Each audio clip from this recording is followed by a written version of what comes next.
All right, how's everybody doing? Welcome back to Deep South EDC. We're live again. So, this story caught my eye.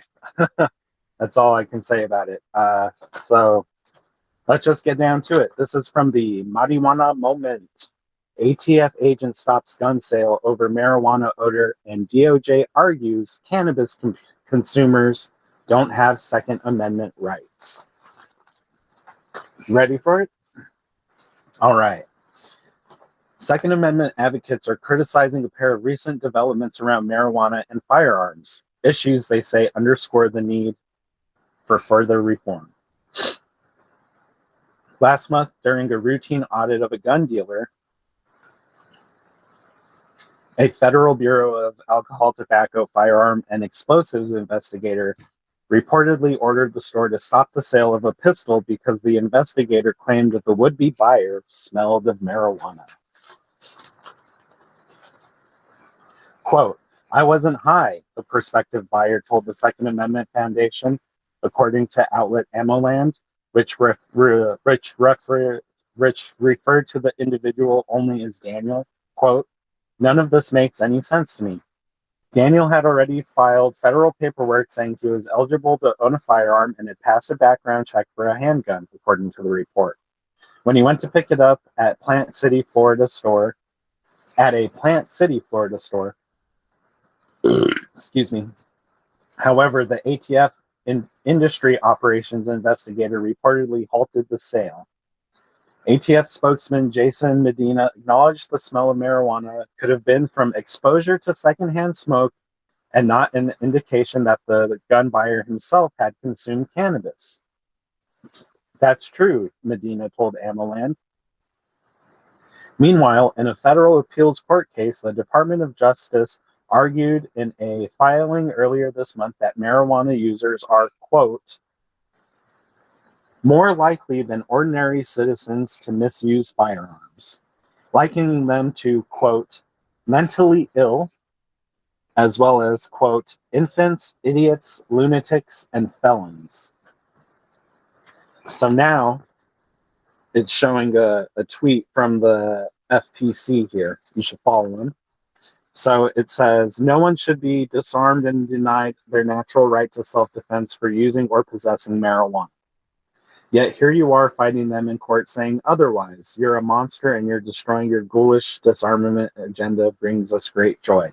So what this was, I don't know why I didn't print, but it's a quote tweet from the President Joe Biden. I don't remember what was there, but, go look it up. I guess, well, I'm on my phone. I was going to say I'll pull it up on my phone, but I'm on my phone. Let's see, we got a comment right here. Miss B, what's up? Lil Klondike, what's up, guys? Hey, Miss B, your order is out. I took it to the post office myself, a few days ago, so it should be on the way. Just wanted to let you know. All right, here we go. Quote, because they are not responsible citizens, the Department of Justice argues, unlawful drug users and addicts do not have a Second Amendment right to possess a firearm. The case is the Biden administration's appeal of a federal court decision out of North Carolina found the government's prohibition of firearm possession by a person who is, quote, an unlawful user or addicted to any controlled substance, end quote, is unconstitutional on its face. And that's what the Biden administration is arguing. So that must have been what this tweet was them fighting, them contradicting themselves. The Firearm Policy Coalition noted that the filing came just hours before President Joe Biden said during his State of the Union address that no one should be in jail for using or possessing marijuana. Quote, no one should be disarmed and denied their natural right to self-defense just for using or possessing marijuana, the group posted on social media. And here they are. They have the quote here, the FPC, where they quoted Biden's Department of Justice, where they said they are more likely than ordinary citizens to misuse firearms and that they're similar to dangerous lunatics. But here we have the president saying that no one should be jailed for using or possessing. So I don't know. Who do I believe?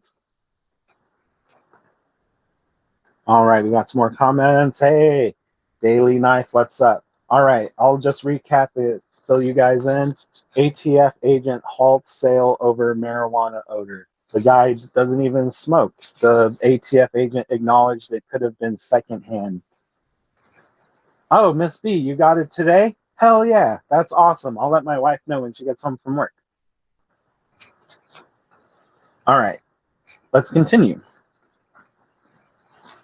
The issue has been raised in multiple state legislators and federal courts in recent years as marijuana and gun rights advocates challenge the constitutionality of the federal ban that currently prevents cannabis consumers from owning firearms. Just this month, Maryland lawmakers took testimony about a measure that would protect the gun rights of medical marijuana patients under state law, while organizers in Colorado are preparing to gather signatures to qualify a ballot initiative that would remove state barriers prohibiting gun owners from obtaining concealed handgun permits for lawful use of medical marijuana. The Federal Justice Department has insisted on the necessity of banning cannabis consumers for possessing guns in numerous federal courts, arguing at points that people who use marijuana pose a unique danger. The question over the constitutionality of the federal gun ban for people who use marijuana is now before U.S. Supreme Court, which is considering taking up the issue. Justices are expected to decide whether they will hear a federal government appeal of a circuit court ruling that found the firearm restriction violates the Second Amendment. I don't know if anybody's ever read it, but it sounds like it is. The ruling came from the U.S. Court of Appeals for the Fifth Circuit, which examined the federal statute known as Section 922G, paragraph 3 maybe, that prevents someone who is an unlawful user of illegal drugs from buying or possessing firearms. It's on the 4473 sheet, like that. The circuit court found the policy unconstitutional as applied to a man who faced a conviction after admitting to having used cannabis while in possession of a gun. While people who use cannabis are barred from owning a firearm under the statute, a little notice FBI memo from 2019 that recently surfaced shows that the federal government generally does not consider it a violation of the law for medical cannabis caregivers and growers to have guns. Legal drug dealers can have guns. There you go. I translated it for you. Republican congressional lawmakers have filed 2 bills in the first half of this current 2-year session that focuses on gun and marijuana policy. Representative Brian Mast of Florida, co-chair of the Congressional Cannabis Caucus, filed legislation last year to protect the Second Amendment rights of people who use marijuana in legal states, allowing them to purchase and possess firearms that they're currently prohibited from having under federal law. Senate Majority Leader Chuck Schumer has committed to attaching the legislation to a bipartisan marijuana banking bill that advanced out of committee in September. Meanwhile, Mast is also co-sponsoring a separate bill from Rep. Alex Mooney from West Virginia this session that would narrowly allow medical cannabis patients to purchase and possess firearms. And yeah, that's it. So that was an interesting story. So that's where some things intersect there. So what do you guys think? You guys think that people who smoke a little Cheech and Chong should be allowed to possess or buy firearms, if they're not committing crime, especially in legal states, But yeah, I think this is a clear violation of the Second Amendment, necessary to the security of a free state. The right of the people to keep and bear arms shall not be infringed. I mean, pure violation.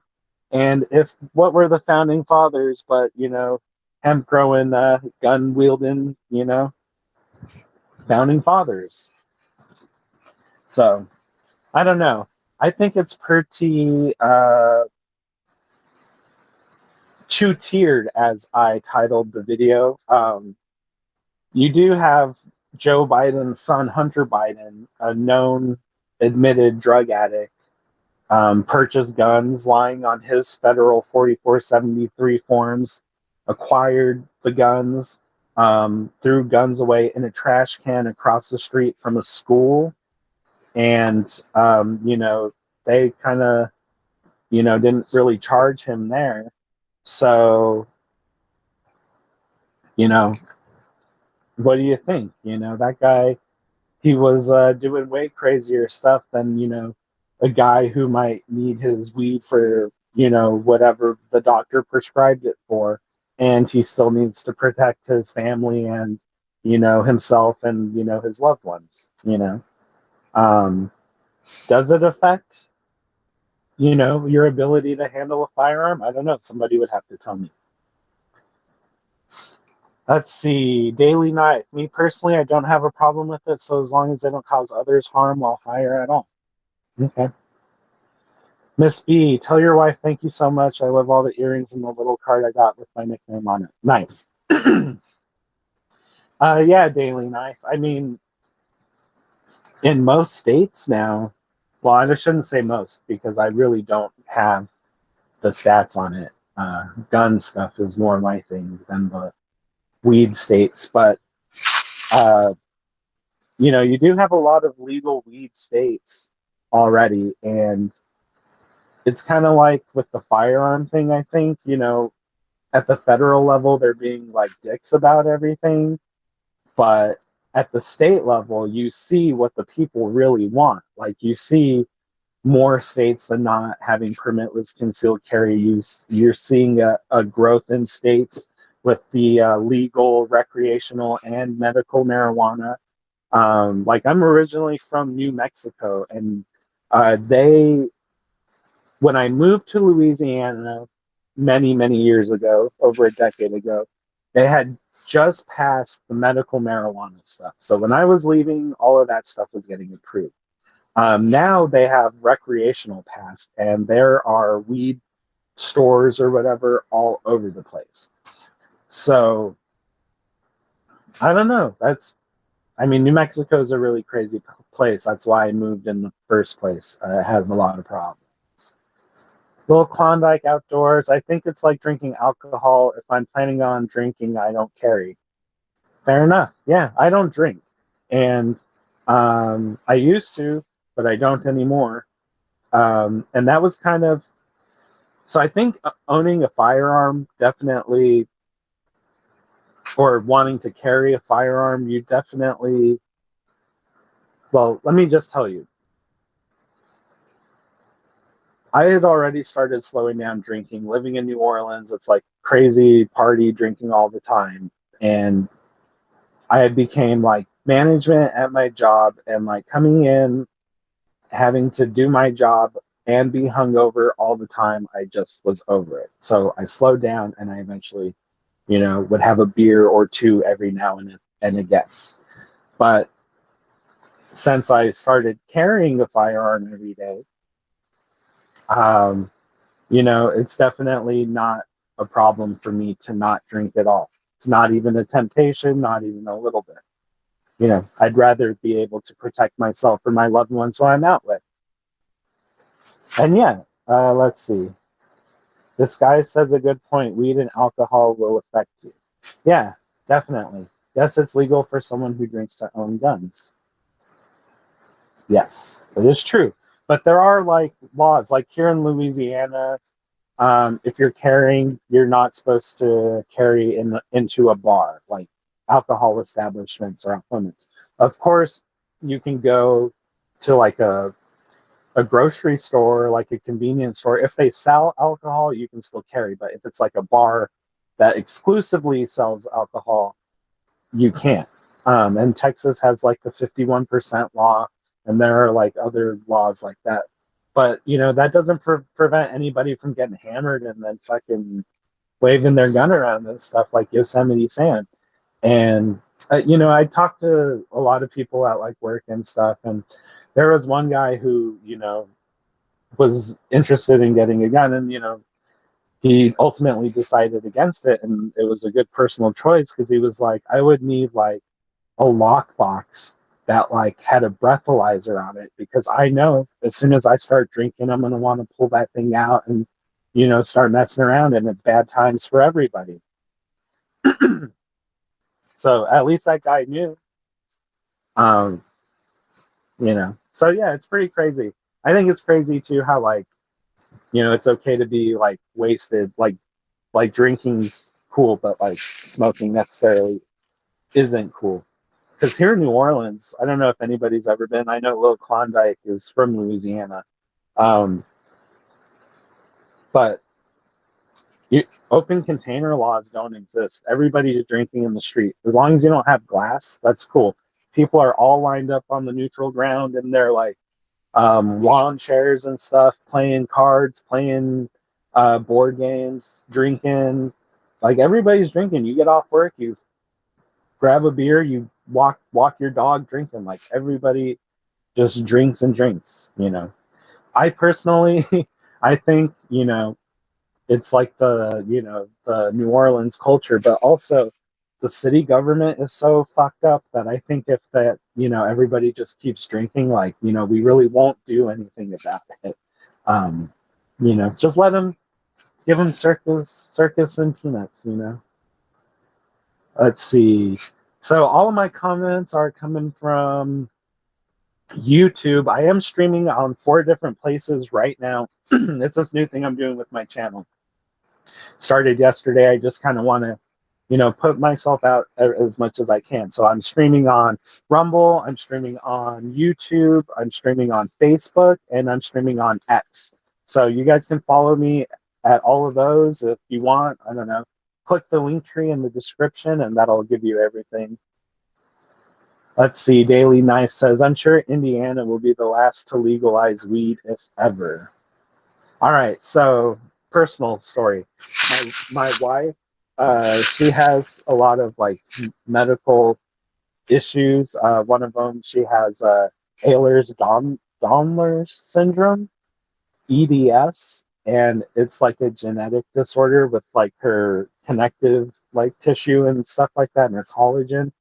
And she's in a lot of pain. So she did get a medical marijuana card here, but she never got to use it because the system here is just so messed up.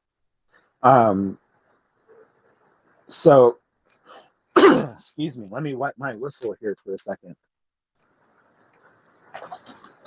So the system here, all of the weed is grown by the state. They make all the gummies and tinctures and whatever else that they have there. And there is one company that is allowed to distribute it. They have pharmacies. I believe they just built one more, so there's like 6 or 7. And your prescription card is only good for your zone. So each one of those dispensaries dispenses to a zone. So you can't use that. Let's say you're in New Orleans, but you're in Kenner, like shopping, you're doing something, or Elmwood, and something happens, and you can't go pick up. You have to get it transferred over. So that's ridiculous. So she calls them. She's like, okay, what do I need to do to get to use this? They're like, well, you need to come in and meet with the pharmacist. So she goes in to meet with the pharmacist. The pharmacist is like, oh, we can't meet with anybody today. We don't have any appointments anytime soon. So she's like, shit. So I got this card, paid $100 or $200 or whatever for it, with the doctor's visit and everything. She had to talk to a doctor and everything to get that. So, money wasted, and she never got to use it. So there's a story there. So in Louisiana, it's medical only. It's monopolized by the state and by one company who's allowed to distribute. That's it. No competition. And at the same time, Louisiana passed this vape bill that banned like all vapes. Like if you want a vape, you have to go to the sketchy places and they let you in the back room like I do. But it's crazy. So I don't know. And then at the same time, all the Delta 8 and Delta 9 stuff, that's all legal. My friend Chad used to own a vape shop and he's trying to like convert it all to like a wellness store because they killed his business with that bill. It was totally effed up. So I don't know. So you got legal hemp-derived THC that's legal here. You have a monopoly on the real stuff that's monopolized by the state and by one company. And then at the same time, you're putting out like small businesses that could have possibly been competition. So I don't know. It's crazy. We got another comment in Daily Knife. But it would still not affect me. I know too many people that I don't respect because of it and a number of things, and I'm not going to become a hypocrite. Fair enough. Yeah. You know, I won't lie. I tried some weed before. Sounds like a law that contradicts monopoly laws. Yeah, maybe. Maybe I don't know what I'm talking about. The original law, what it was meant to do was it was supposed to be a flavor ban. But what it ended up doing was creating like an excise tax that totally made it unrealistic. So that's interesting. But let's see, Daily Knife 2 sounds like a law that contradicts monopoly laws. Yeah, no, I understand that now. Yeah, it totally does. It's totally totally wrong. But there we go. I want to read that comment again. Yeah, so I don't know. I think weed just makes me lazy. That's what it did. Most people that I'm talking about would rather have their fix than their own child that CPS takes away. Yeah, fair enough. Yeah, dude. I got family like that. I've come from some. I've had some rough experiences there as a child, for sure. Not by my mom, luckily, but other family. My mom was awesome. She was a single mother. She, did what she could with 3 little bastards, and she's awesome. But yeah, my I have a positive story. My cousin, I have a cousin rather who was pretty bad on some pretty bad uppers, we'll call them. Maybe you've seen a show about him, Breaking Bad. And that totally jacked his life up for a while. And it took an arrest, house arrest, breathalyzers every day at the house, for him to like get clean. And he's totally turned his life around. He's like one of the he's like a brother to me. He's so it's a positive story. It came from him finally having to get locked up and have to go through all that. But I've definitely seen what drugs can do to somebody, and I've definitely seen people come out of it on the other side pretty good. I've seen a lot of people come out of it bad though.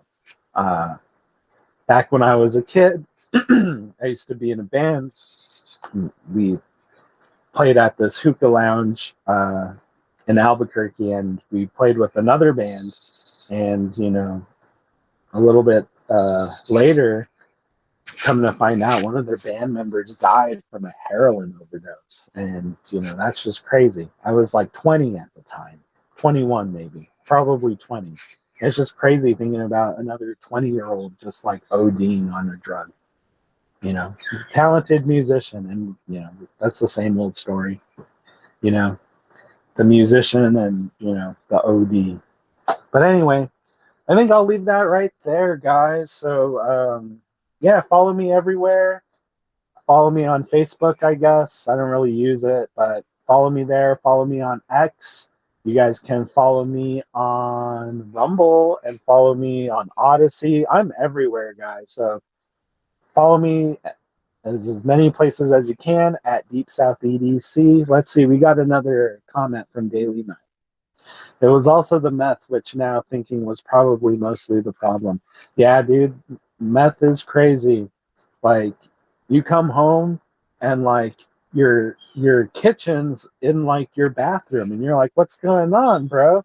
And they're like, "Oh no, I was just reorganizing the house." That's like weird stuff, you know. All right, Daily Knife, have a good one too. Yeah, guys. So follow me everywhere at Deep South EDC. Once I get overlays and stuff all fancy, I'll be putting them here at the bottom and whatnot. And I'll link to this story in the description after we finish up. And yeah, thanks for hanging out, guys. I really appreciate all of you. Thanks for helping get me over 1,000 subs. We're almost there on the watch hours. And yeah, without you guys, it wouldn't be possible. So with that, it's a crazy one out there. So remember to stay well regulated. Peace.